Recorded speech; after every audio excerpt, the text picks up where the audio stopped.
Hello, everybody, and welcome back to the Karis Project podcast. Today we have with us a wonderful guest. We have Jenna Ryan. Jenna Ryan is actually a J6 Capitol political defendant and ardent Trump supporter. Her home was raided on live TV, and she was one of the first Capitol riot defendants to be arrested. Ryan was singled out by the media of thousands of people present, even though she was the least of all Capitol offenders. According to her sentencing judge, Ryan was sentenced 60 days in federal prison. Geez, not for anything she said or did, but because of the media interest. Her plea was picketing, parading, and protesting in a restricted area. That's crazy. Yeah. Jenna Ryan has a 20-year career as a beloved social media influencer, real estate broker, and radio host in Texas when she was caught up in the J6 crazy media storm. Ryan has been featured in thousands of articles in every mainstream media outlet in the world, including today's show, of course, the Karis Project, the best one, guys. Just kidding. And I'm so sorry. I have the worst jokes. Inside Edition, NBC, CBS, ABC, The Washington Post, The New York Post, Daily Mail, Jimmy Kimmel, Stephen Colbert, and John Oliver. Ryan's popular J6 content went viral and was even used on the Congress floor in an effort to impeach President Trump. Yes.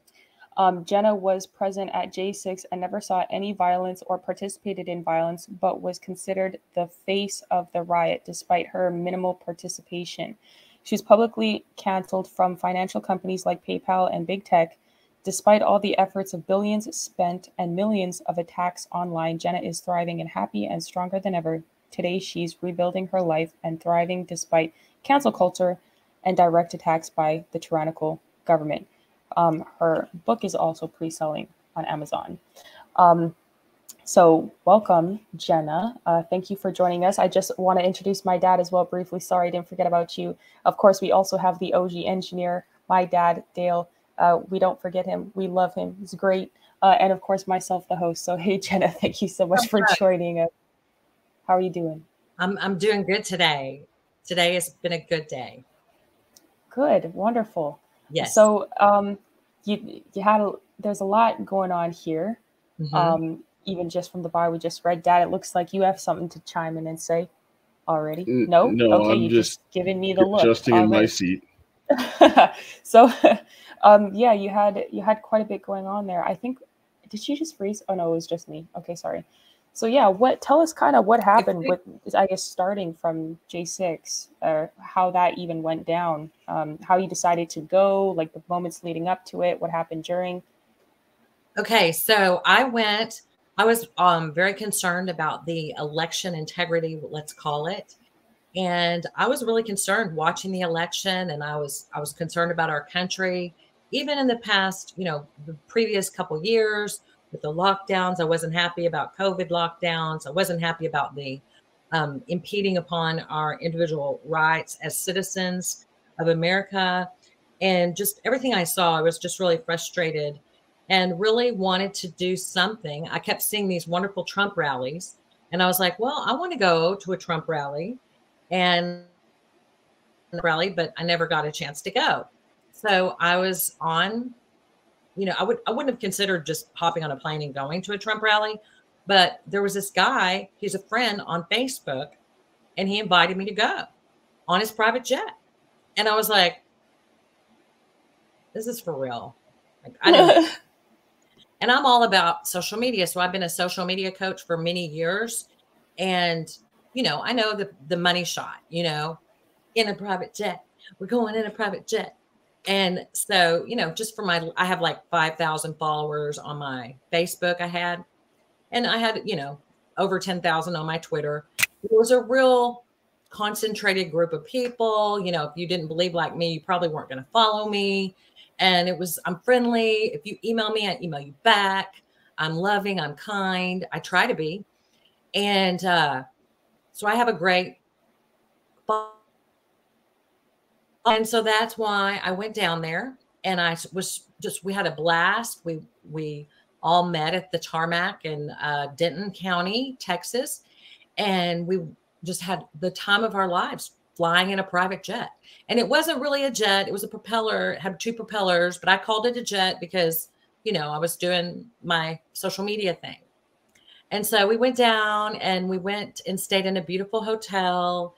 It's the Omni, I think, if I remember correctly. And we stayed at the hotel and then we went to the rally. It was really uneventful. And I was talking like you talk, like one would, like one did before J6, like you could. And that's in political terms, you know, like I said in my live stream, this is war. Did I mean literal war? No. I had a ticket in, I haven't had a speeding ticket in 10 years at that point. And still, I mean, I'm like a law abiding citizen and kind of a chicken. But I do have a very loud mouth.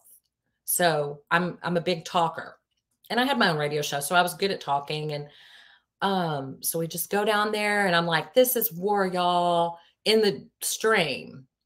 But I'm not talking literal war. I just can't emphasize that enough. But going down and then there was nothing going on. So we went back to the hotel and then they were like, look, they're going into the Capitol. And you could see them on TV going through the red ropes. And I was like, I'm not going. They're like, let's go. And I go, no, I want to stay here. I'm tired of walking. I've been walking all day. This in the hotel. I wanted to have some wine and have dinner and relax. But they wanted to go down there. And I was like, okay, fine.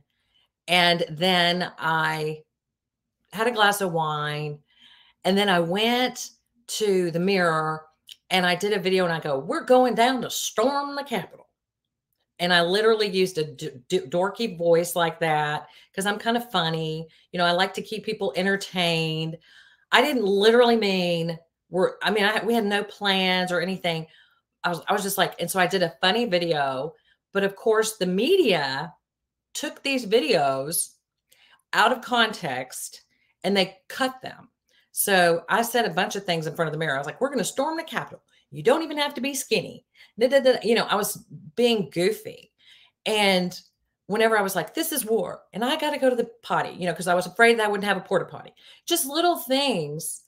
But by the end of the whole thing, all of these videos from the whole day that had event that had nothing to do with the Capitol event itself, all of these videos, they put them out of order. And it made me look like a warmonger. It made me look like it just made me look horrible. And I was like, who is this? This is not correct. But there was no way for me to be able to say anything because I was thrust into the spotlight. And this was the content that they spliced up and put together to use to impeach Trump later on as J6 being, you know, the attackers. Well, what they used me for, I couldn't bear to watch it. I mean, I was mortified, quite frankly, when my friend sent me, because by that time, my attorney was like, stay out of the media. And my friends were calling and saying, stay out. And I mean, I was just being bombarded with thousands and thousands of calls, and I was being called names. Look, they all had some book and they were repeating the same things. It was like, are y'all all in a Zoom call? Like, how come everybody is saying the exact same thing? And it was just so bizarre. It was the weirdest experience. So back to the Capitol, we ended up going down. We were protesting. It was beautiful. The part where I was not violent. And I walked in for 2 minutes, 8 seconds. There was a policeman standing right there. I've got it all on video. Nobody showed that part. They didn't show anything that would exonerate me. They only showed the information that would make me look like the worst person in the world. So they didn't show that. They didn't show any of the good stuff, you know. So I walked in. So I didn't really feel like I went in. So because I just walked in, I was like, I don't like it in here. I'm going to walk out. And then I saw the broken window, and the broken window, I was just like, dumbfounded by this broken window. I was like, oh my gosh. And I couldn't believe it, but it was broken. And the curtains were waving in the wind. And I was like, I need to take a picture of this because I'm a social media expert. Well, as a social media expert, I know that just a photo of a broken window is not going to get a bunch of likes, quite frankly. I mean, you get more likes if you've got a person in it. And that I've been a coach for years, and I would always say, get in the photo, get in the photo. So it was so calm where I was that I was able to say, hey, would you take a selfie? Would you take a picture of me? So it wasn't like what they showed on the news later to me. My experience wasn't like that. So it was real relaxed and beautiful. And there was waves and waves of people standing up for their beliefs. And it was just beautiful. It was like America, and it felt good. It felt right. Welcome. It felt like we were welcome. I can't explain it, but it looked like they were ready for us to come and to protest, and they didn't hate us. And there was not. But then after a little while, it started getting, my friends were like, let's go over here. And that's when my intelligent brain set in and said, no, I'm not. Because they were doing that, the gas stuff, tear gas. Okay. And so what I'm thinking about a protest is I'm thinking back to imagery I've seen from the 60s. I've never been a part of protests, but I had seen imagery in the 60s of protests where, there's tear gas, and it's not like you're all going to go to prison now. It's like you're standing up, and if you get arrested there, then you go to jail, and then you get out, and then you've gone to jail for your cause. And it's not the worst thing in the world, but you definitely don't want to go to jail. And so my friends were like, let's go get our tear gas so that we can at least say it happened, and I was like, no, I want to go over there. And I wanted to go way far away because I don't like tear gas, and I like breathing. It's very important to me to breathe. So I was like, no. And I was like, y'all stay here. I'm going to be way over there. Okay. And so I just stood there, and I was videoing everyone as they came out. And they were just basically it didn't feel illegal at all. Like, it didn't feel like, it just felt like we were standing up, and we were like very proud to be Americans. And we believe that that's the people's house. And we're tired of, these politicians and, all this stuff that's been happening. And we were just taking a stand that it's really so simple. And yes, if they tear gassed us, then we were going to take the tear gas. So then there was a line or a row of police officers, and that's about all I saw was, and I thought, wow, this is what it's like to be at a protest. There's a line of police officers, and it felt very weird, but I was like, okay. And then I was like, can we go? Can we go? And I just wanted to go home because I didn't want to be there. But I couldn't just go home by myself because my hotel was 10,000 steps away.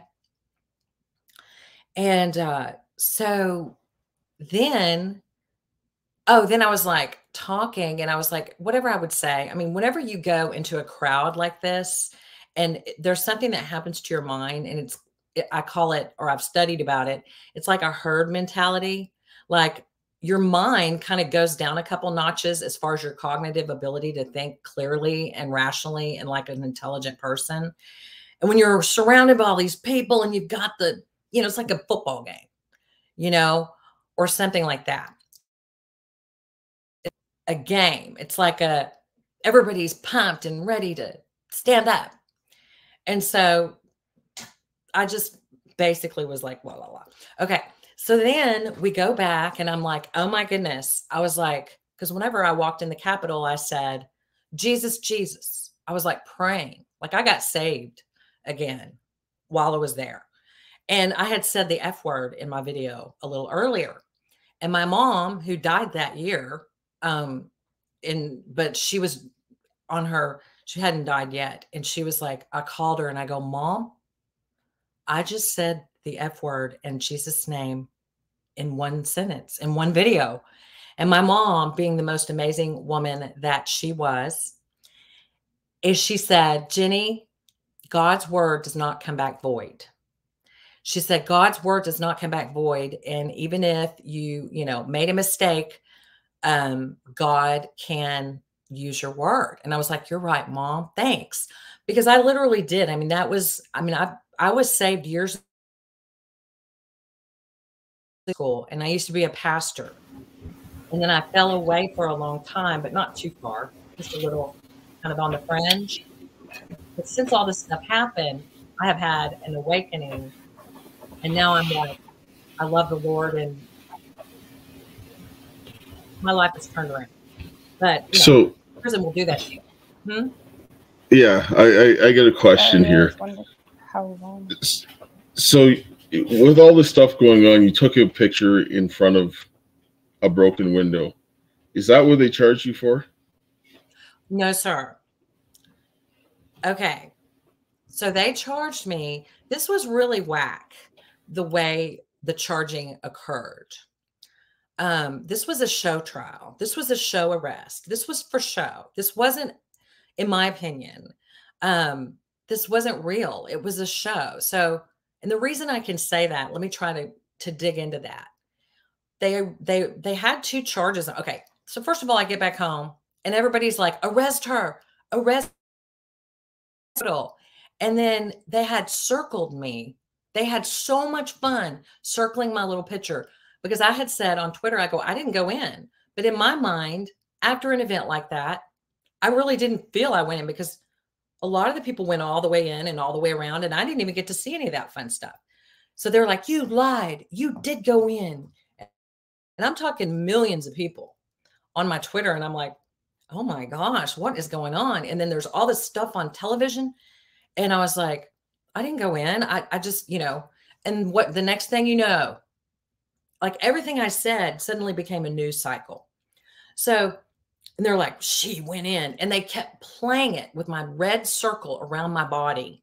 And I was 2 steps in, like they couldn't show me any farther. So they just kept playing it over and over and over. Morning, afternoon, evening news, top of the hour, #1 story. Okay. So stupid. And I had 2 charges, whatever they were, like violent entry and something else, which is insane, which I knew was insane. Well, no, first of all, I thought it was the stupidest thing I'd ever heard of. First of all, when they were like, arrest her, I thought there's no way. Like, why would they arrest me? That's so stupid. Like, how could that would be like you walking in to a grocery store and something happened somewhere else in the grocery store and them arresting you. And you'd be like, I know they're not going to arrest me. I didn't do anything. And the world was a different place. And today it's different, but it wasn't that way back then. So they were all like, arrest her, FBI, here she is. Like they were helping the FBI out. Like I wasn't hiding. I was at my house. Like you could come and get me. I'm on Twitter. It's not like I'm a fugitive here. And they try to make me into a fugitive. So they started being like, you did this and you did that. And I was like, no, I didn't. And I couldn't take up for myself, and I didn't have any platform for that. And then the Today Show called me, and I did the Today Show because that was me.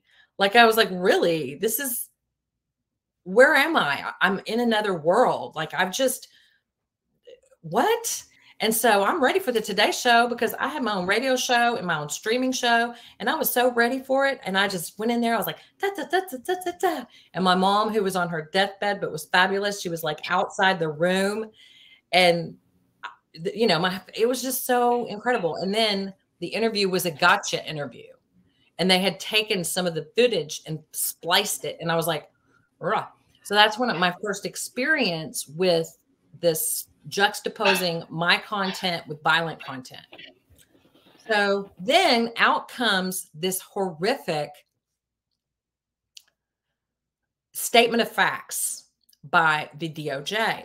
So the DOJ, the feds, they send out this, they're the first ones to do this.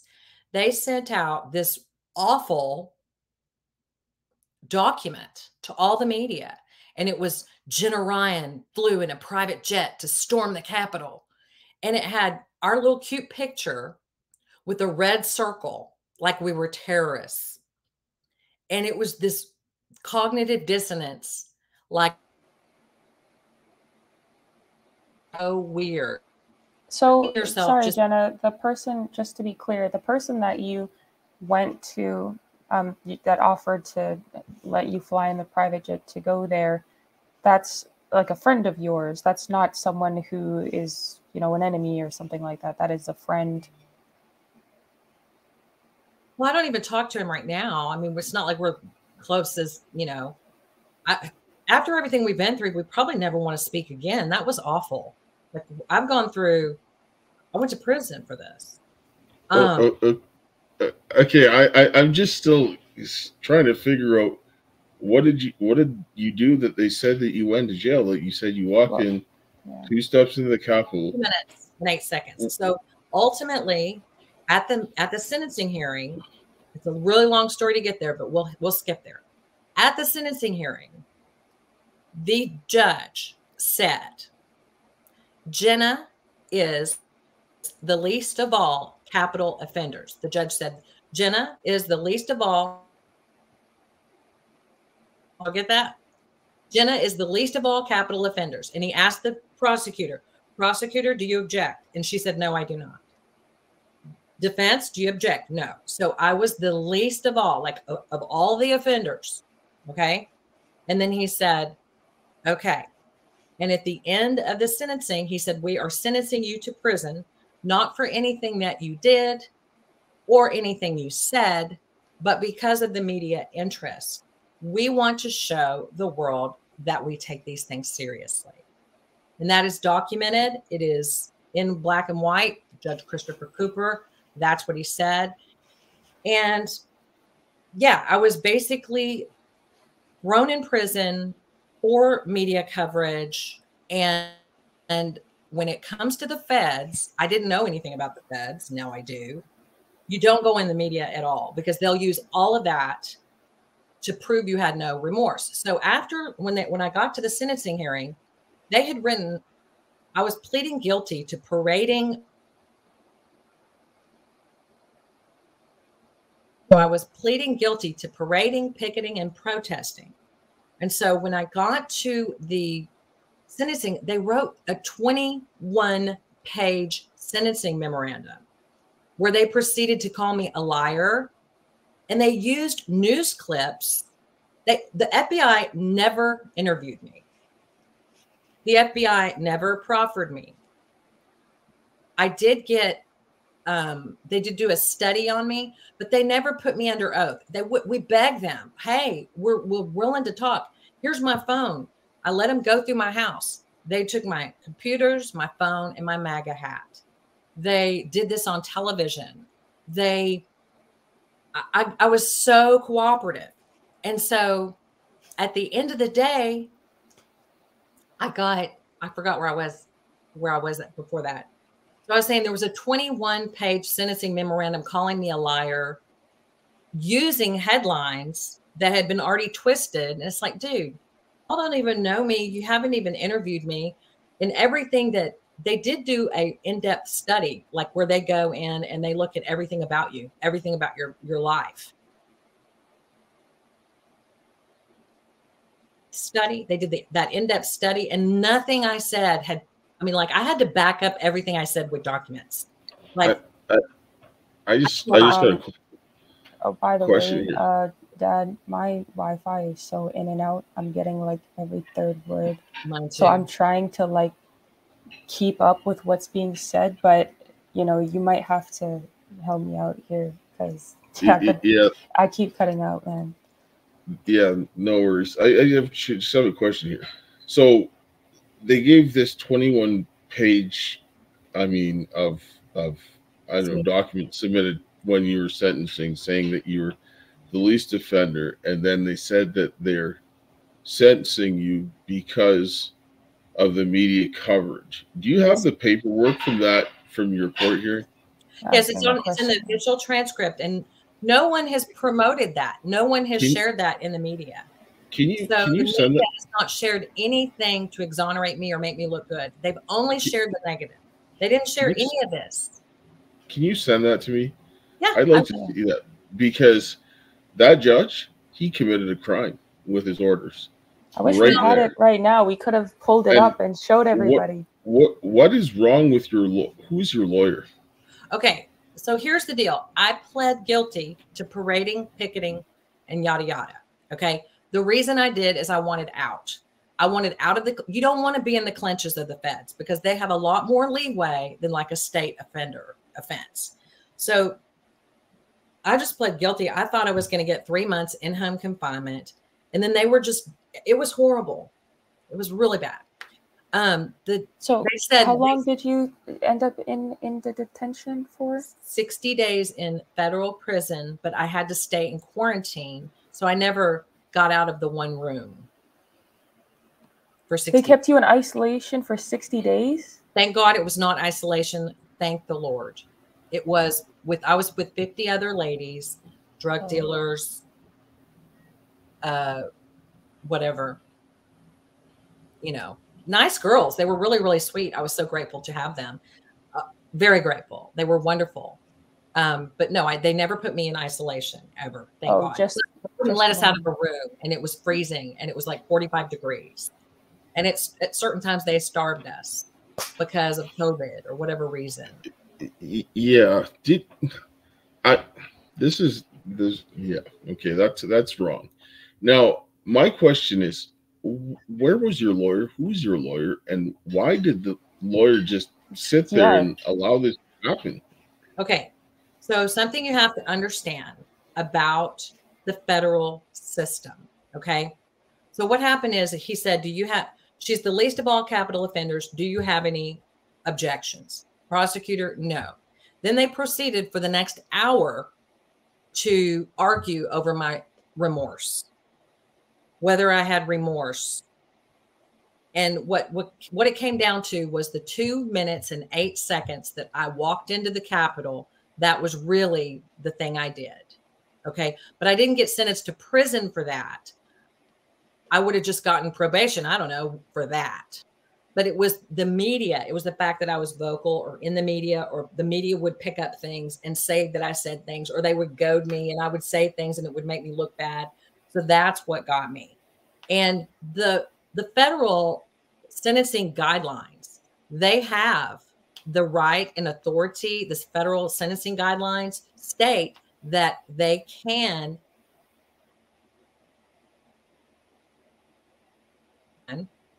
sentence someone for what do they call it whenever you want to prevent people from doing it again? I can't remember off the top of my head. They can sentence you to keep other people from doing things. So it is okay. It wasn't against the law. It was totally within the law. I think the thing that was the most against the law that really is potentially, a problem is that the FBI just came and arrested me directly from Washington, D.C. They never went through the proper channels through the state sheriff. They didn't go through. They basically abducted us.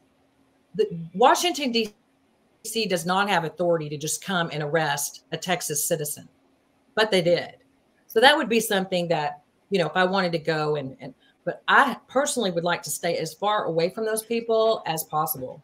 You're telling me that the Washington feds came to Texas and abducted the people? Well, we're calling it abduction. I mean, well, yeah. I thought every state had its own federal workers that would, if they did commit a crime, if they would contact them, like say Washington would contact the feds in Texas, and then Texas would decide if this was actually the case and then intervene and come and arrest you. That wasn't the case. It was actually Washington. Well, it's the feds. Okay. So Washington, D.C. is sovereign, and they don't have they had a case against me. D.C., the city, not the federal location there. Okay.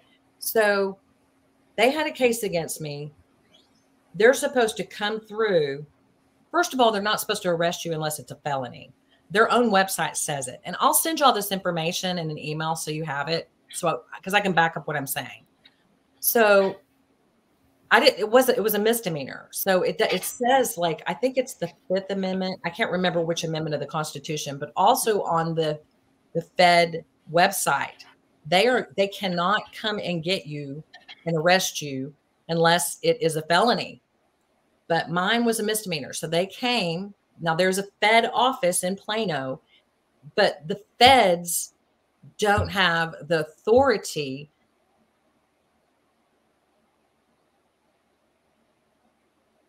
there is a process. You have to go through the sheriff, and they never went through the sheriff. They just came, and I'm calling it abducted. I went willingly, but it was very horrible to experience. I think that my attorney probably should have said something about that. But the thing is when you're an attorney, these attorneys are not set up for this type of thing. Okay. Our country is set up for criminals or, and I feel bad for anybody who is arrested by them, because what they do is they stack the charges. They stack the charges and just throw on any charge, like basically just lather on as many charges as they can, and because there's no way to stop them. And then you have to plead guilty to something. And it's really, really twisted and wicked, quite frankly. I can say for certainty, and I know this, that every person that got arrested that day got arrested as retaliation for the criminal activity of the feds, because I reported a treason, and my daughter came across with it October 1st of 2020. What? And the Department of Homeland Security had that COVID was treason, because my engineering report outlines how they created a critical weakness in the infrastructure of Canada and the United States, and it started with the CDC. And they knew this on October 1st. That was instantly treason. They knew this. For it. They knew that the elections. They knew the elections. They knew the elections. The changes to the elections were a result of COVID, which was treason. So they knew that everybody that was getting a result of that was treason. So when the people that came there on January 6th, they were there protesting lawfully, because the people inside there that were getting installed was done from a product of treason. They suppressed my daughter, suppressed me, and went through hell, because they didn't want people to know that there was treason. And it had nothing to do with just the way the election was. It was the COVID pandemic response was a biological attack, and the engineering report showed the delivery system for this and subsequent other biological weapons, and they suppressed it. So everybody that's there that's being tried right now, they're all being attacked by a treasonous government. And the DOJ is being weaponized to commit treason. And I don't care what anybody says. Article 3, Section 3 of the Constitution says you can't do that. So when the judge went and did that, he was committing treason himself. And I don't care if you're a judge. And I report judges for treason. I filed some high treason complaints in Canada and filing some in the United States. Oh, yes. So everything that happened to you, you're a victim. And every other person in January 6th is a victim, because the people, Biden and the people that got in and profited from the treason, well, it explains enough, right? I mean, that's really it. So, I mean, send me your information. I'd like to say, look at it, because those people, I don't care if they need to be taken to task. Yep. They need to. I think that you're saying what I can no longer feel comfortable saying, simply because I have been thrown in prison in the way they treated me. And that may not be the brave thing for me to say, and I may not be politically correct to say that, but they've scared the bejeebers out of me. Like, they came and got me and accused me of things, and they're accusing people of things, of really bad crimes, and putting them in prison for 19 years for stupid stuff. And so you have to be careful, and so I just we all know what's going on. We're just kind of dancing around it now, because I don't want to be, we have to be the whole thing that keeps people of this type from taking complete control is dissent. So we're dissenting voices. We're saying this is what happened. Now, if the country were totally and completely communist, then that's where you can't have any dissent. And we're able to dissent now, which means that's our freedom. So we have to dissent. But I'm scared to say those words you said. Good grief. They scare me. I'm not afraid. Yeah, luckily he and the reason is is because I have so much evidence and so much evidence of crime over the last 3 years. They stole my little daughter I haven't seen her for the last 3 years because of this. What? I don't care. Yes, I don't care. Yeah, me too. They tortured my daughter. They tortured me. I'm at the point where I don't care. If you want to steal people's children and you want to unjustly imprison people, I'm going to make sure that you get what's coming to you if the law says that. And the law is on my side. And I have all the law. But so nonviolence with, a stack of paper. That's honestly, it's so sorry, I turn the glasses off. Sometimes it hurts with these stupid headphones. It's so sad that you even have to be at the point where you have to say, where you feel like you have to say non-violence and things like that. And I really understand in a lot of ways, because I too was, because of my dad's research and what he was doing and exposing, we were whistleblowers. I was unjustly imprisoned in Canada and the US. I'm still here in the US, but I spent 7 months in immigration detention facility, and I was, beaten, held at gunpoint, raped and drugged, and in various districts in the US. And I was scared. I used to be so scared to talk out and say what was going on, because like you said, they twist your words, and when you say they people, obviously there's too many people involved. If you want to know who they is, look at the documents. Like at this point, there's just too many people, but it comes to the point where unfortunately people do have that response that you're having right now. And it's so sad, because that's also how they continue to trap people in what's going on, by silencing them through fear. And so, even you coming on shows like mine and other ones still and talking about it is so important, because that is a certain level of protection and taking your power back. Like, okay, this is wrong. Like, even if you are a little bit cautious. I just want to give you an idea of what I'm talking about. See, that's like, this is like the type of stuff that I have. Right. And I use something like this to file criminal complaints. Wow. That's just to start the investigation. Wow. Right? I bet you they don't do that. No, and it's organized. And actually, I've worked with some law enforcement that wanted to do their jobs, and they really loved it. And so, I mean, I've made it so that anybody can use that, and you have it all nicely done. And so when it comes down to the law, which I understand, and I understand that people have rights, and they shouldn't have those rights taken, I use that. And I'm not afraid to go in front of them, because I'm using the law. I'm not committing crimes. I'm pointing back to the law. And I'm like, show me that I'm wrong. Unless you can tell me that 2 + 2 = 5, then I'm sorry, you're going to lose. So that's really it. So I'm the person that, whenever they begin manufacturing evidence, and so yes, they're manufacturing evidence, and they're if they take a word that you said, and maybe you liked something. I mean, and it is a risk to get out and speak out, and so the people that are doing so at a risk. But there's not a part of me that will be quiet. So I don't understand what quiet is. I wasn't born to be quiet. I was just born to speak and to share. Yes. I mean, speak. Yes. Everybody has something different to do. I'm just saying, don't do nothing, right? If you sit at home and you complain, well, I'm the guy that'll go inside the court and say what I need to say and present my evidence. And I don't care about doing that, because at a certain point in time, I say enough's enough. So where am I going to fight you?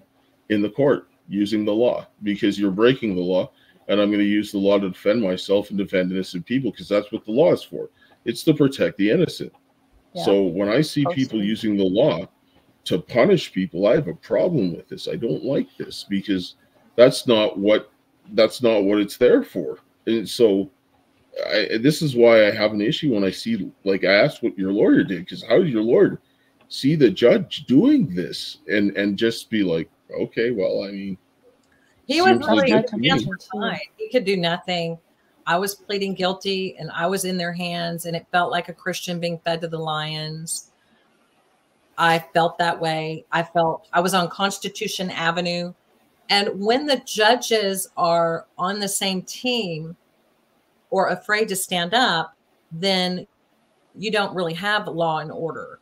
And it doesn't matter what the law is if the judge wants to rule, because the judge does have power to rule however the judge, within those confines of their rules, the statutes. So the judge are afraid to make a stand. Our judges are, I'm not saying my judge in particular, but our judges in our country are compromised. I mean, there's so many people that aren't doing anything about the election issues in Maricopa County. There's so many judges that are just allowing blatant abuse of our, I could go on for days. There's lots of problems. And what do we do? I mean, we can run for office. We can hold our elected officials accountable. I think personally that, the Texas AG or the Florida AG or the California AG, those people need to be doing something about the J6 prisoners.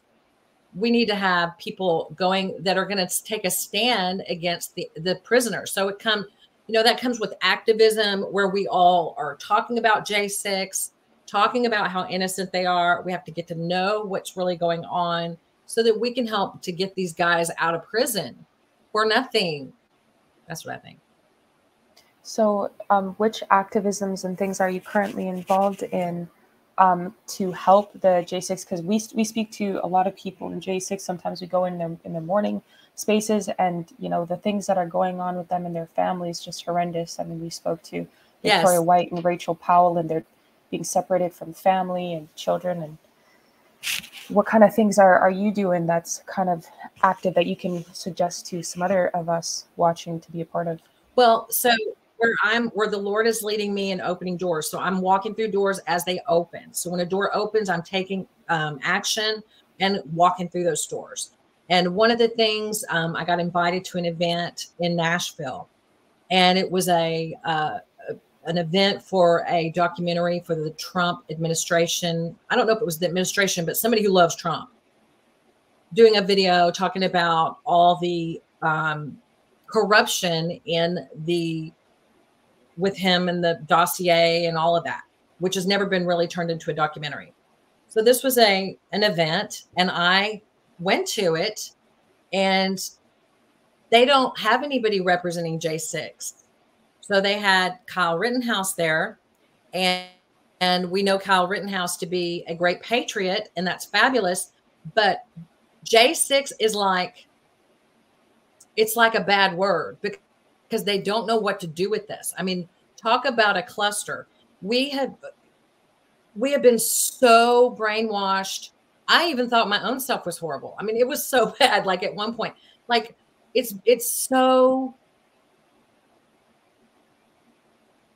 a sticky situation for any politician to vouch or even say J6, because there's so many ways that they can be attacked negatively through the J6 window, because some people did do some bad things. Some people did this, some people did that. And, it wasn't the best look for, conservative people per se from a optics perspective. Now, granted, it was a patriotic thing, and it will go down in history as a very patriotic day, and will be proven right as the time goes by.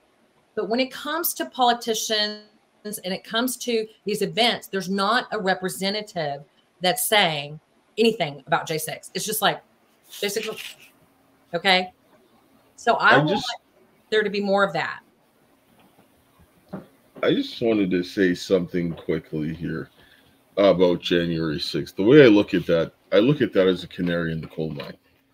And people are ignoring it, because what people are looking at is you're watching the demise of your entire nation. Right. And people are consenting to it. Right. I mean, I'm Canadian. I look at what's going on in the United States. We don't have a constitution like that. We have, I mean, we have some privileges that they say that we have rights until the government says otherwise, which is just nonsense. But we'll save that for another day. But in the United States, you guys have rights that are enshrined and protected and written, the God-given rights that you have in the Declaration of Independence, which Right. are the inalienable right to life, liberty, and the pursuit of happiness. And the Constitution is there to protect that. Right. And nobody, no judge, no politician, no law enforcement can take away your rights. So when a judge goes in and does that and takes away his rights, your judge is actually breaking the law. The Constitution says that you can't do that, but he's doing it anyway. Why? Because the Constitution's a contract between the government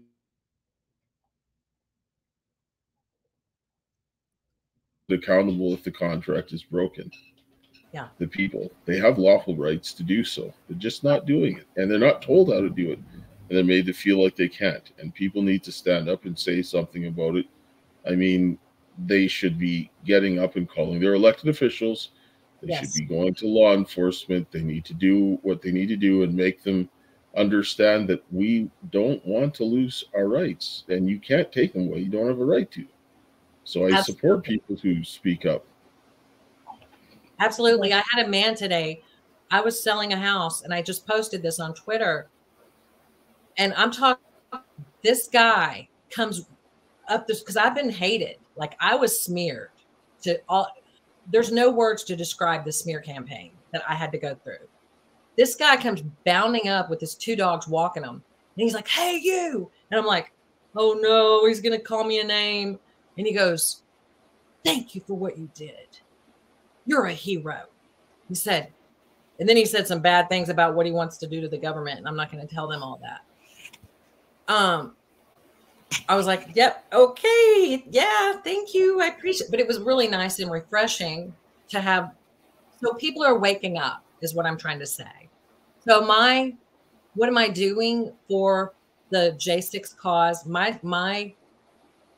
My job, which God leads and guides me, is to stand up and be a representative because they made me the face of it in the beginning. And I'm going to go ahead and finish that one off and say, okay, I'm going to stand up for these people and I will not rest. I mean, I think about all of them every day, like in prison. I'm out. I'm free. They are giving the ultimate sacrifice. It's way worse than, I mean, it's not worse than death, but it's right on up there. Whenever the process is the punishment. Yes, I got a question. You mentioned that you're a Christian and so forth. And as Christians, what do you think Christians should be doing when they see injustice like this? Because, I mean, when I read the Bible, we're supposed to look after the fatherless, the widow, and the oppressed.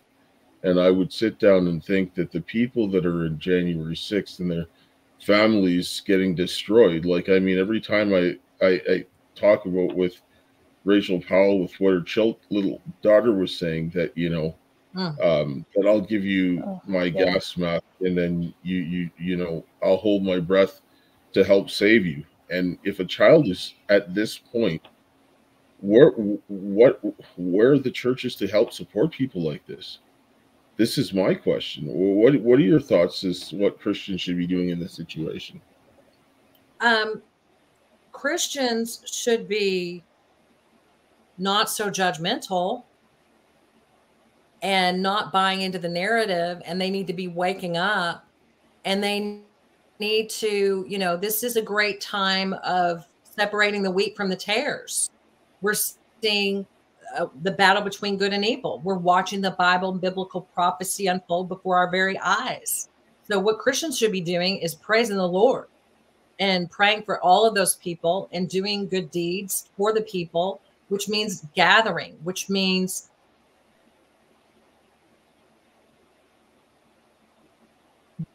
people, we need to be gathering. We need to be supporting these people who are in prison, taking their family, going and doing.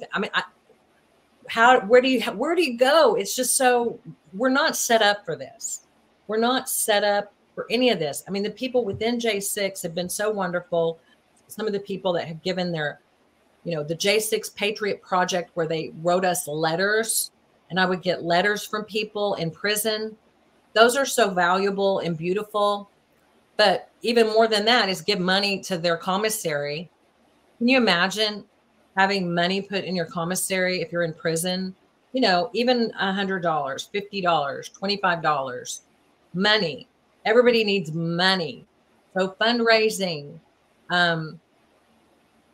just, what I really want to see is, I want to see some major support. I think that all the support should be, we're getting hit in so many areas that it's scatterbraining us.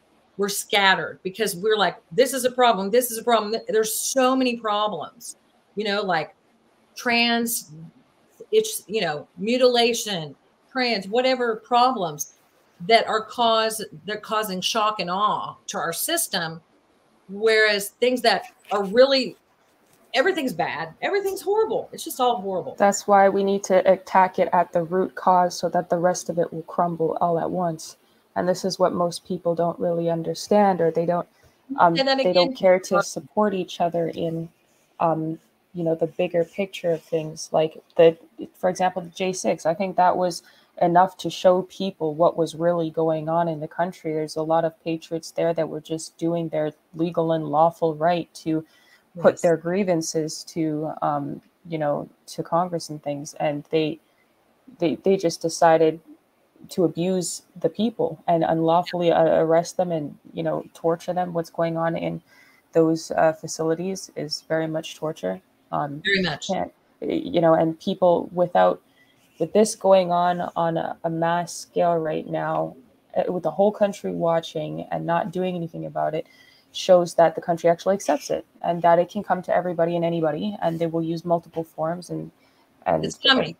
It's coming. And this is why people need to understand that what's going on with the J6 defendants is not just about J6. It's actually about everybody. When you take, my dad says all the time, you take rights from one person, you've taken it from everybody.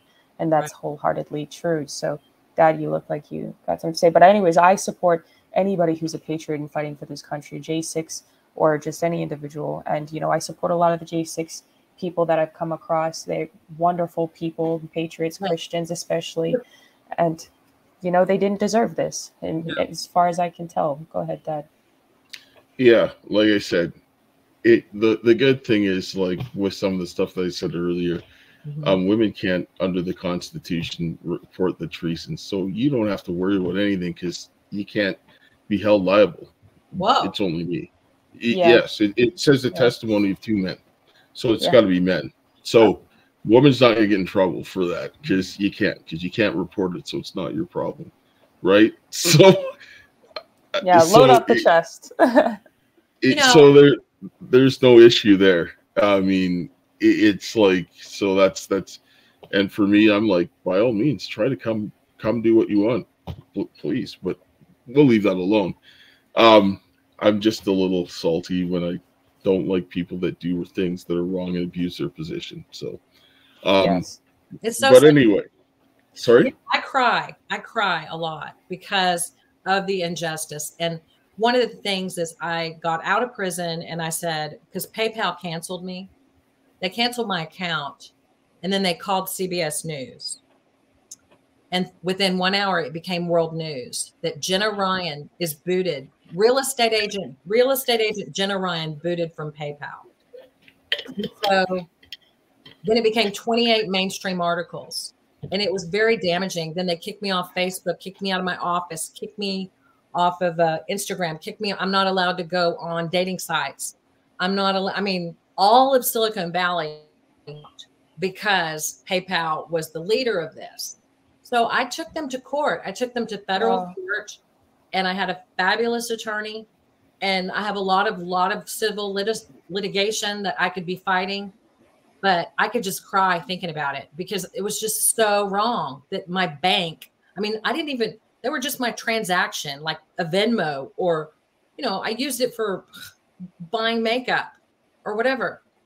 So I took them to court, and we gave the judge in Texas all the reason in the world to keep me in court and to let me go before the jury of my peers. And the judge ruled that we were forced into arbitration. So little did we know that when you click that button in 2006, when I clicked that accept button on the PayPal website, that I agreed no matter what PayPal does to me for the rest of my life, I will not be able to get a jury trial. I will have to go to arbitration. Arbitration is a horrific way to rig the legal system, because someone like me they took away my ability to fundraise so that I could fight against them. They smeared my name. They took away my company, took away all my access to things. Now, hang on. They took away all my access to everything. Now I have to go to arbitration, which costs thousands and thousands and thousands of dollars. And no attorney will touch me because they've damaged my reputation to the extent where an attorney doesn't want to take that risk. They would have taken the risk if we could have a jury trial, but because the awards are so tiny and very, very hard in arbitration. So now I'm stuck with this injustice, and PayPal, a big financial institution, violated their privacy policy by telling my private banking information and accusing me of fraud to CBS News. And it was morning news and night, y'all. It was horrible. And I can't do anything about it. And I'm forced into arbitration. And so that's one thing I'm so mad about, y'all. So what did you do to piss these people off? Like, I mean, why are they targeting? What do you think it is? Yes. Well, I think because I was a representative of the rest of the United States. I was someone who was vocal. I was someone who went to the event.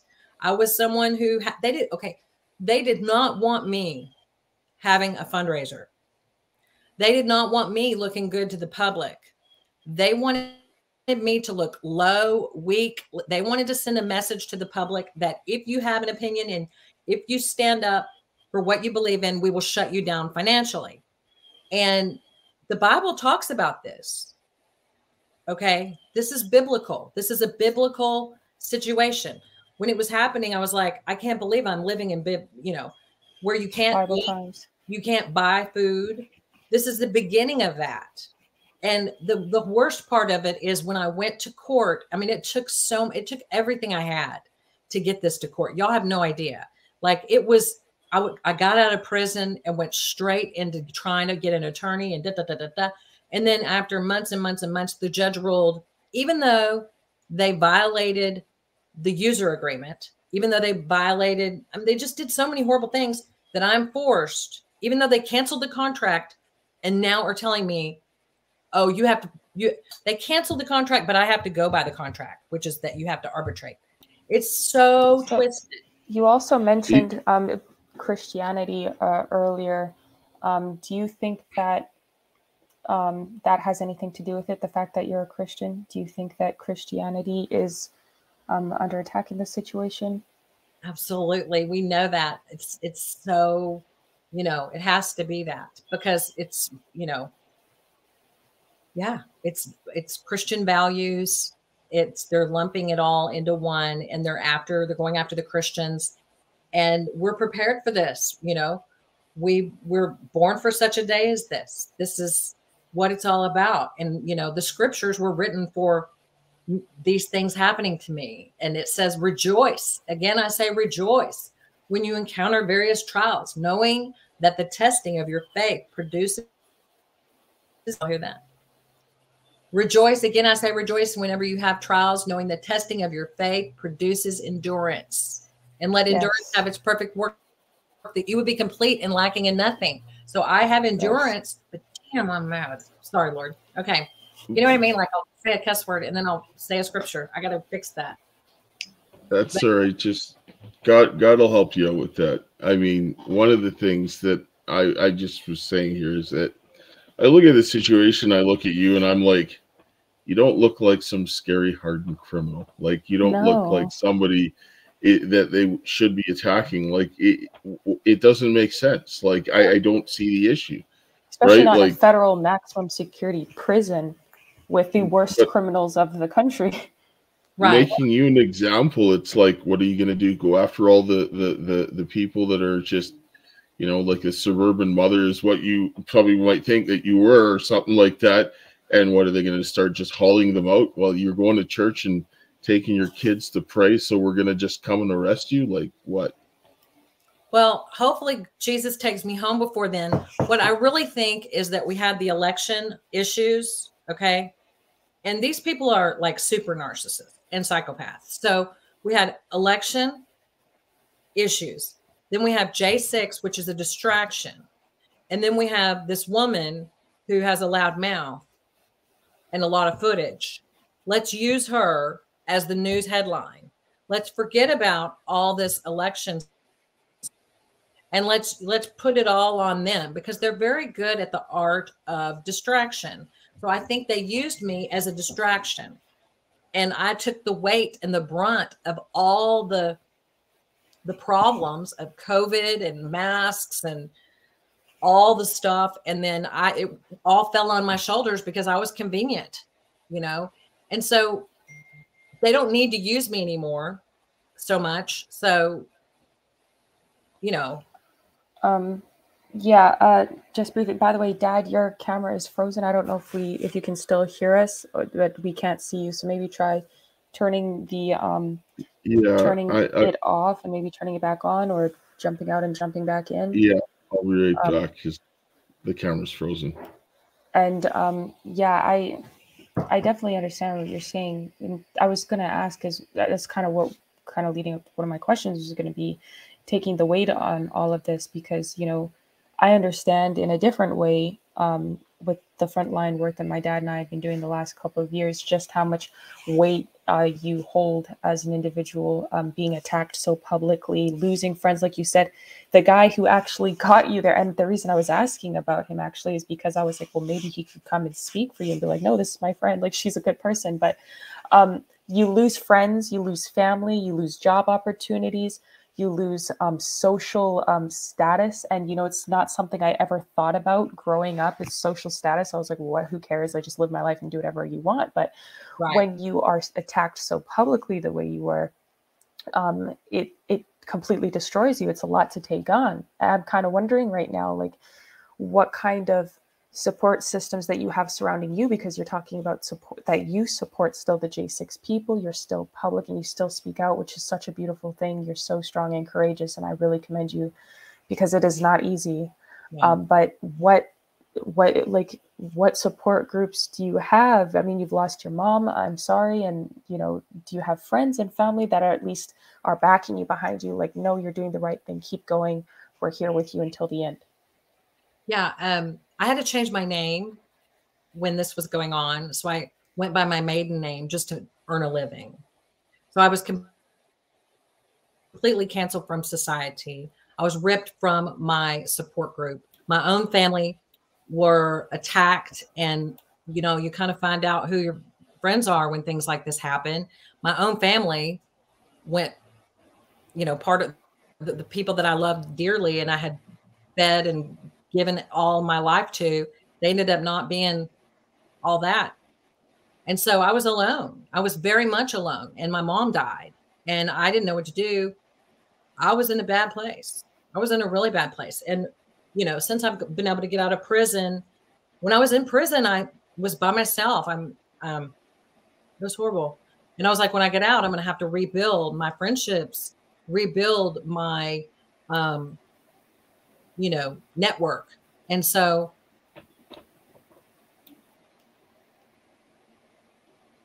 when it comes, every day is a little easier when it comes to building my network and people are supporting me. I mean, there was a time when people wouldn't even return my calls, and people were afraid that the FBI was following me. So they didn't want to talk to me. And I was like a leper in a leper colony. And I felt all the weight of that. And the Lord Jesus Christ is really the best thing that I've got going. Whenever I'm hurting, whenever I'm feeling overwhelmed from all of the pain of being ostracized, which is the basic human need, is to feel a sense of belonging. And, you know, I have done a lot of work on myself and a lot of personal development. So I was able to just hold on to it. And I was able to ask the Lord to please help me. And God sent me people, you know, that were there for a season sometimes.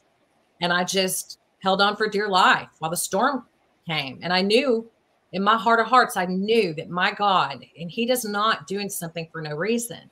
He's not, you know, the Bible says, I will prepare a table in the presence of your enemies. I anoint your head with oil. And, you know, these enemies are not going to win. I know, because my God says that there's going to be a table. So I'm like, boy, this is going to be a good table. Amen. There's going to be a heck of a table for me. I'm anticipating that table, man. That's waiting. What keeps me going. I'm like, yeah, Father, where's my table? And I keep looking for the darn table. I'm like, I'm ready for my table. I'm ready for these guys to go to jail. That would be wonderful. You know, one thing that I just keep hearing as I'm listening to you talk is like, you're being left alone. You're being isolated. Isolation. And this is a tactic that they use, and this is wrong. And the one thing is that my thing is, where are the churches? Because they're supposed to be looking for people like this. Because when I read in my Bible, Jesus was not hanging out with the high of society and everybody with a good reputation. He said, I came to seek and save the lost. And he came to the people that people don't want to associate with. So where are the Christians that are supposed to be doing God's will?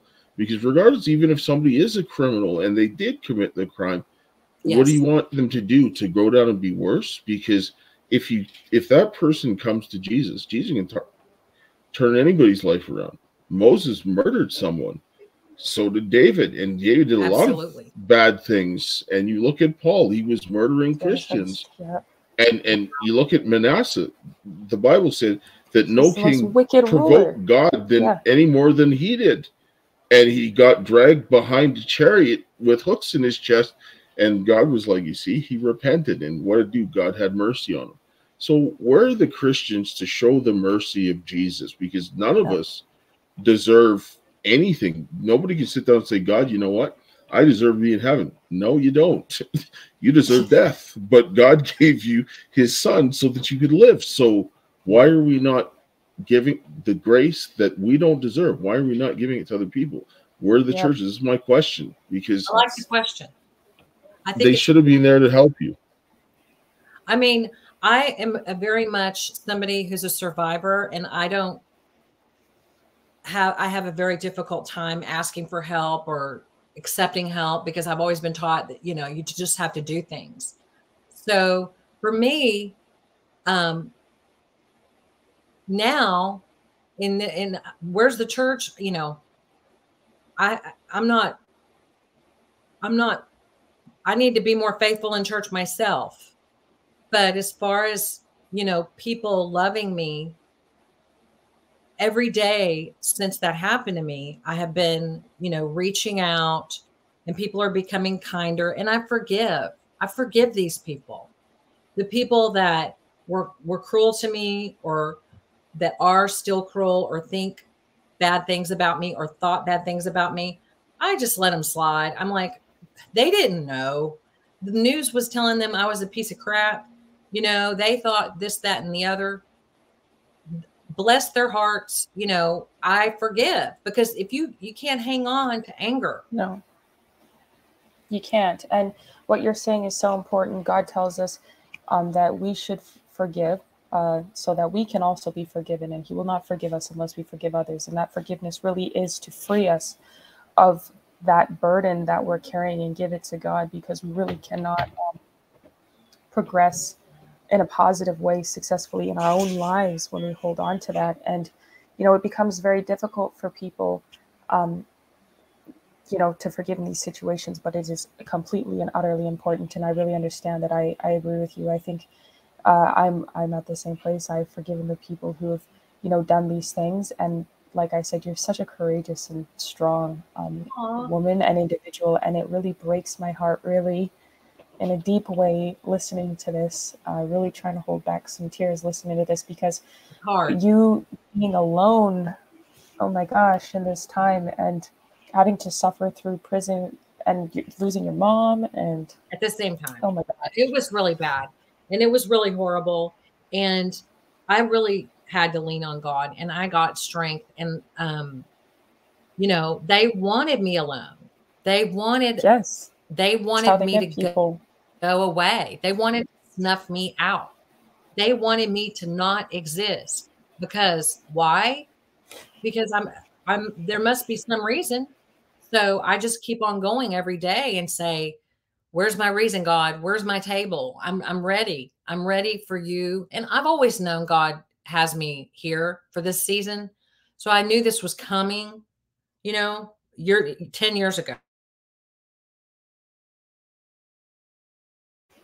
And that's what's unfortunate. There's a lot of people who are, wait, I don't know if she cut. Okay, yeah, sorry. There's a lot of people who are leaders like you, and they are being, I think, targeted in a lot of ways. There are people who we spoke to before, and they addressed them as leaders when they arrested them in the documentation paperwork. There are people who are standing up against injustice because they can't stand seeing it. They don't want to see people get hurt. They don't want to see this country go to garbage. This is the last country on the planet with true freedom and sanctuary, especially for Christians. And nobody's coming to save America. We have to do it ourselves. And so what you're doing is a really powerful thing, and it's a huge threat to the people who are trying to be a part of this suppression and this tyranny and attack, because what you're doing is going to inspire more people to stand up and do what's right for themselves, their families, and their country. And they don't like that. And so when the more they come at you, the more on target, I guess, you usually are these days. Yeah, over target, right? And then also, I think what's really important and what I really feel is happening, even though this is not easy, is I feel that I'm being transmuted. I'm being, revived, so that people can see, yeah, you can be in a dark place and you can be treated really bad. But guess what? You can keep a smile on your face. You can keep loving the Lord. You can keep on keeping on. And at the end, God, he says, I will bless you. I will show them that this is the one whom the Lord has blessed. It's not by my power. It's by God's power that I even can stand up and rise up. But he will do it. I mean, it's going to be amazing what he does with the whole situation. And just your empathy and saying those sweet things to me really means a lot to me. I mean, it's just really nice. It feels really good. Of course. No, I really mean it from the bottom of my heart. And sorry, Dad, just to respond. I really mean it in a very deep way. And my heart bleeds for you in a very deep way, because I understand what it is to be completely isolated from the situation, to be alone, to lose family members, lost a spouse, like friends that I've known my whole life, literally. And so hearing a woman, especially in this position, being isolated and vulnerable, just absolutely destroys me and pulls at my heart. I really want to just let you know that we're here for you as well, and we're going to help you the best way that we can. My dad, a lot of people are taking this research in many countries and using it to file complaints. And whatever lawyer you have, I think that they should look over it, because I think that this could really help you. But Dad, go ahead. Yes, I want to actually talk to you offline. Because there's a few things I'd like to discuss with you. Okay. One of the things I really don't like is the isolation. It bothers me. I mean, as a man, I watched my daughter being this way, and they tied my hands behind my back to make me watch that. And I would rather take bullets than to watch my daughter suffer. This is the way a man is wired. And so while they're torturing her, they're torturing me by tying my hands and making me watch. That's right. And so when I don't like seeing when they hang out the women out and children out to dry, because men should be there to protect and not cause harm. And Right. when I look at, I'm just going to read something here, because I mean, as Christians, like John 17 is one of my favorite chapters in the Bible. It's like the last prayer that was recorded before Jesus died. And as Christians, we should be looking to show the love of God in order to answer the prayer, because God has to work with us, because he needs our consent. He will do anything in us. He'll move mountains with us. We just need to agree to let him work in us, because it's not like him telling the rock to talk. It doesn't have a choice, but he gave us free will. So in order for us to do something, God needs us to consent. And when we do, he'll do powerful things, because in his prayer, I'll just read the verse here in verse 20 and 21. He says, "Neither I pray for these alone, but for them also that shall believe on me through their word, that they all may be one, as thou, Father, in me, and I in thee, that they also may be one in us, that the world may believe that thou hast sent me." So Jesus is saying something very powerful here. Right. But he needs the people to consent. They have to be united in what? In Christ, doing his work, doing his will.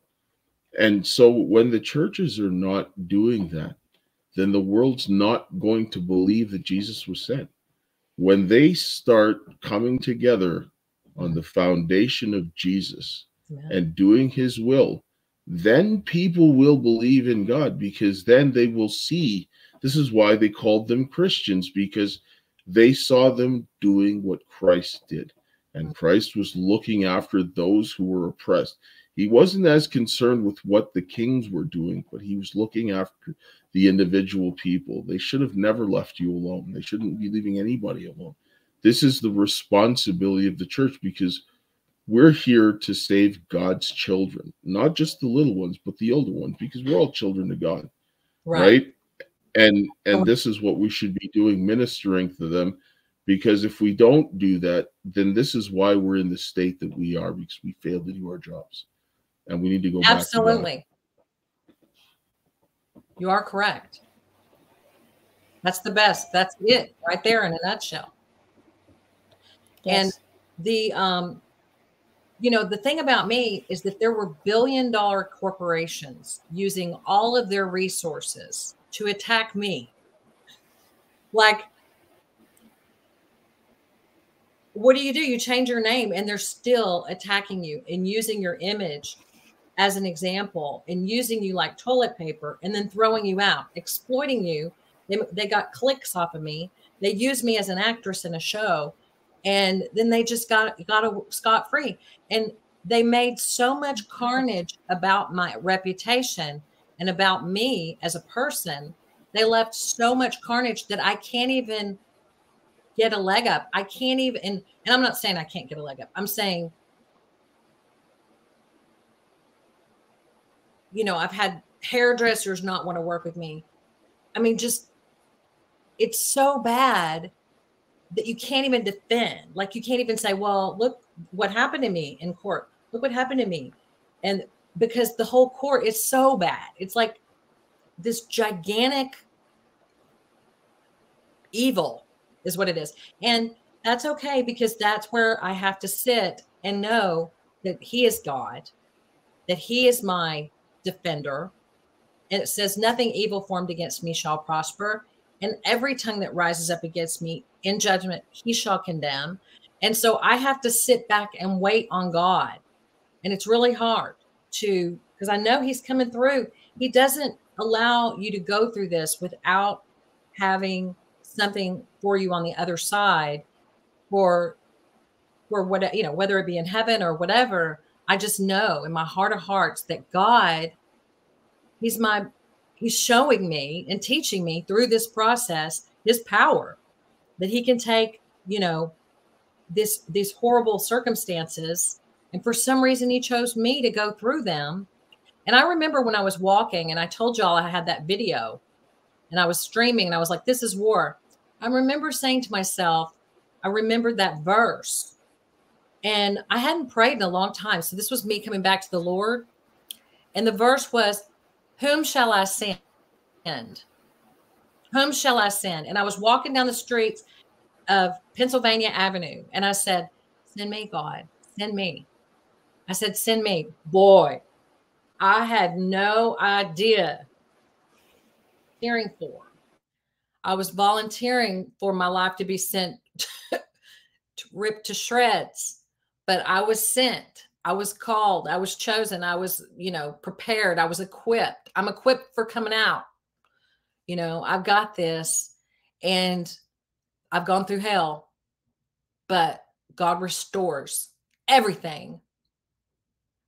And I love what you say about the church coming together. I mean, that's a definite missing piece. Yes, it is. This is why we got here, and when you look at everything boils down to destroying the family. And when it destroys the family, because this family is the building block of the church, because each family is a church in itself. Mm-hmm. And then it builds into the larger church. And then this family is also the building block of the country. Right. And so when you destroy that, then you destroy the church and the country at the same time. And because the families have been in disarray, this is why you're seeing this type of thing happen. Right. And no one has any regard for anything anymore, because families are how you transmit morals and values. So if they want to restore things, it begins in the home. And that's where it's got to begin. Personal responsibility. It's true. Can't wait for someone else to do it or the government to do it. You've got to do that yourself and take charge of your own lives and so forth. So firm believer in that. I'm so sorry what you had to go through and why people came in and just did what they did. And, you've got some injustices. And even if somebody doesn't like you, it doesn't matter. You don't get to do something wrong to somebody or commit a crime against somebody because you don't like them. Yeah, personal disputes does not make someone a criminal. You can't. No. You cannot make someone a criminal just because you don't like them. Just because someone says something you don't like, or maybe you have an argument, or maybe even the person is disrespectful. We can even go as far as saying that. That doesn't make that person a criminal. That is not a crime. That is, everybody has free speech and free will in this country as long as they're not. I don't even like everything I say. So, no, that's the thing. You don't like anything anyone says. Yourself, your family, your friends. You don't agree with everything that anybody does or says. And so, if I regret what I say and don't like it, how can I expect someone to say something I like all the time? I mean, nobody's perfect. We're all perfectly imperfect. So, you just have to forgive one another and give each other the benefit of the doubt. I learned a million things. So what would you say then, after everything that you've experienced, and, you're, like I keep saying, you're so beautiful and strong inside and out, and what you're doing is just going to be so inspirational. I'm sure it has been and will continue to be so inspirational to people. I'm just getting started. But what do you think, you'll tell people going forward? And I guess you also mentioned that you're a Trump supporter, and you're doing this work for the J6, and you're a Christian. And so what would you say to people going forward? How could they help you with what you're involved in? What would if you could touch a bit on the things with Trump that's going on, you're a supporter of? It's a loaded question. I'm so sorry. So I have a book. Go ahead. So I have a book that's out. It's pre-selling and it's about to come out, but it's pre-selling on Amazon. It's storming the Capitol, and it's just going to be my story. And then I am very much involved in speaking, and I want to speak. I've always wanted to speak. I'd like to get up and speak in front of thousands of people and tell them about Jesus and tell them about how God restored me. This whole story I want to share with everybody. I've been called to do that. So this is kind of like my platform, and I would like my platform to be supported. And, there's people out there doing things, and you can get involved. They're doing lots of really cool things, and they need lots of people. And so get involved. I would just recommend that everybody get involved. And definitely we need some sort, I don't have all the plans out or anything, but that's a great question. Yes, a really good question. I need to really work on that. I got my bio, worries. but I need to work on that question. So what about the stuff with Trump? Because they've used your information as a part of the impeachment. Like, what about the support in that area? Okay, so I am a Trump supporter, and that is because I believe that there was big time issues in the election, and I believe there was big time issues in Maricopa County with Kari Lake. Absolutely. And so I don't leave someone as a candidate. I don't feel that they're going to install Trump, you know? I mean, can you say the last part again? We just lost you, Jenna. Obviously, it was important. The powers that be cut you off. Yeah. I love it. So Trump is, I don't necessarily believe that he can win. And that might not be a good thing for me to say. He may not like me saying that, but I don't know if we have America that's going to have free and fair elections anymore. So I'm not going to abandon my candidate simply because the powers that be want someone else to win and want to play the game for years and years, like they did with Bush and all of this. I'm not playing the game, and I'm going to support the person who I believe is the rightful president of the United States, and that is Donald J. Trump, with all of his flaws. I do not agree with every single thing about the man, but I know for a fact that he loves America, and we were great under him. And I know he's not a racist. So I feel like he is a great guy, and he loves everybody, and I do too. And that's how I feel. Well, the facts are the facts. If someone won the election fair and square, they're the president. You can't just install somebody else. That's just not how this works. And I think I agree with you where it's very concerning that we don't have the country right now, because if we did, then Donald Trump would be the president right now, right. Because he won, just like Kari Lake. She yes. won. She won, and it was stolen from her. So, what Katie Hobbs does, as far as I'm concerned, she needs to be in prison. And, I think she will be out one day. And, I'm not afraid to say these things. I know it might not be very good, but I'm like you. I don't agree with everything that everybody says, and I don't need to. But you need to allow people to have their rights and the fairness, especially in the election, or else, everybody's screwed. Who won is who won. That's just it. Go ahead, Dad. Yeah, and for me, I'm a person, I don't hate people, I hate actions. Me neither. Yeah, me too. Right? Because really, it's not a person, it's what they do that bothers me. And so, yes. You love the sinner but hate the sin. But in the case where I look at this, like when I look at the situation with Trump, I'm like, I know crimes were committed. I have evidence that crimes were committed. No one should be a victim of crime. Even if he was a criminal, it doesn't mean that you get to commit a crime against him. This is why you have laws and you have due process, because if you start committing crimes against any segment of the population and that becomes okay, then it becomes permissible for anybody. And so as a Christian, I have to do what I know is right. And I can't break the law of God. And condoning sin is breaking the law of God. So I can't allow something to condone sin. And if I sit down and I have this evidence of criminal activity and allow people to suffer from it, then I'm condoning sin. I can't do that. And that's just, I fear God more than man. And I answer to God, because they may kill me, but God could destroy me completely. So I'm not going to do that. Right. Like at the end of the day, if I die, then I get to see Jesus. So at the end, so who cares? But if I don't do that, then the consequences is I never get to see Jesus again. And when nobody cared about me, Jesus did. So, I mean, why would I bite the hand that feeds me and kick the guy that gives me life, right? Like, it just doesn't make sense. No. So 100%. So, I guess thank you, Jenna, so much for coming and sharing your story.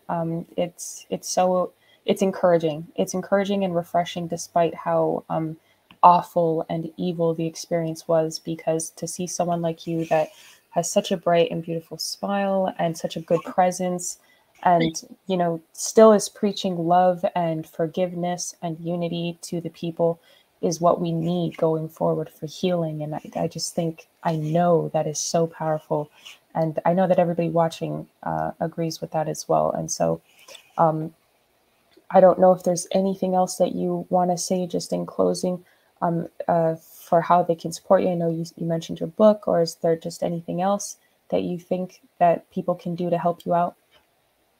You can really just buy my book, share my book, get other people to buy my book. I would like to really override this cancel culture where they tried to lower me. And I just would like to say, haha, I sold 1 million copies. That would make me feel so good. And I'm a writer. I've always been a writer. So if I can write one, I can write 10, and I'll just keep going. But I really think your voices are so important. And I want to thank you for this time. And thank you for standing up and speaking out, and for welcoming me to your show. And I wish you all the best in your show. And where can I find your show? Right. So yeah, we're actually on Rumble. We're live streaming to Rumble, Twitter. I got BitChute. We got kicked off of YouTube. They just completely suspended our account. They said it was medical misinformation. But whatever. Yeah, we're on Rumble. You could find us on there, on the Karis project, on all the different platforms. And that's Karis. That's my sister's name. I named it after her because she's actually still being trafficked, unfortunately. So we try to help everybody who's kind of in that realm as well. And one day, if she sees it, and until we see her, then she'll know that we're still fighting for her and that we love her. So that's what it is. And well, I hope this is a beginning of a lifelong friendship.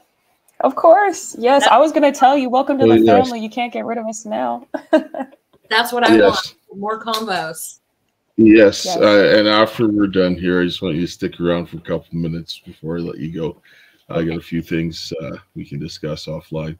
I'm glad to.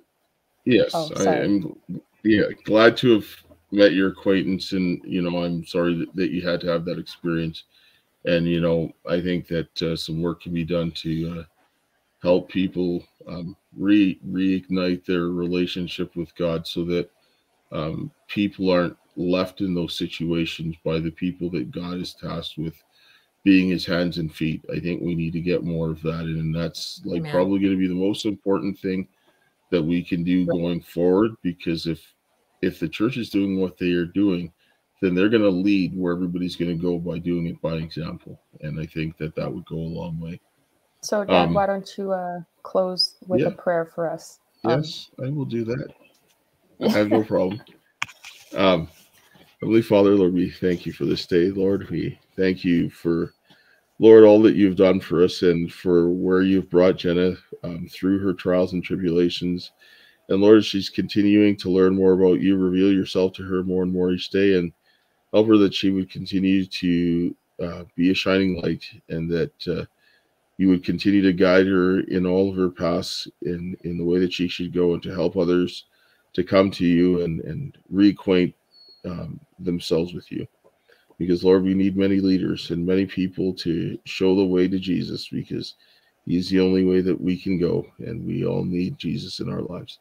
Help heal our churches, our families, and our nation.